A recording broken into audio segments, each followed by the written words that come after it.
Correct. The Canon Chancellor of St Paul's Cathedral has resigned following a row over the way the anti-capitalist protesters camped outside are being treated. Canon Dr. Giles Fraser has been sympathetic to the demonstrators since they arrived almost 2 weeks ago. Our religious affairs correspondent, Robert Piggott, is there for us now. Robert.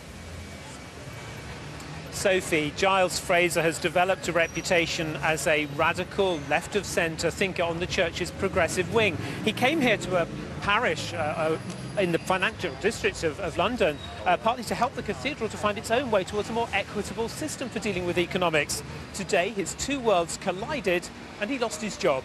The police are currently... After a standoff of almost 2 weeks, protesters and the church have been asking themselves fundamental questions about how best to serve the poor and the marginalised. When the police first moved in, Giles Fraser asked them to back off. He described his action at the time. We're very happy for people to exercise their right peacefully to protest, and that's what they're doing. The police tried to protect the cathedral. They're doing a good job. And I asked them this morning if they'd come down from the cathedral, the police, and they did, and there was no damage. Dr. Fraser joined colleagues in asking the campaigners to leave, but he believed the spectacle of protesters being forcibly removed would undermine the church's commitment to the poor and marginalised. I think the church should stand for the oppressed and the poor, but no, my red line on this issue was I don't believe the church should sanction any course of action that could lead to violence against the protesters. Dr. Fraser's resignation has been welcomed by protesters. We may have lost an ally within the institution, but hopefully we might have gained an ally within the movement. Well, I think he's got principles. Actually, I think it's a real shame. For him, he's had to come to that, but actually he's saying, I don't want to see violence in the name of a church. The Bishop of London said it would be a tragedy if Giles Fraser's voice were lost to the church.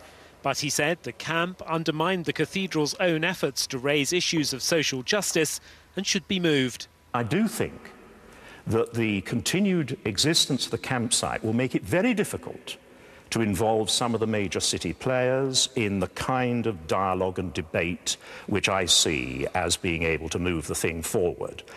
This has become a distraction, and it's a distraction from something that is legitimate and serious. But the campaigners at St Paul's know they have the nation's attention and will not easily give up their prime position.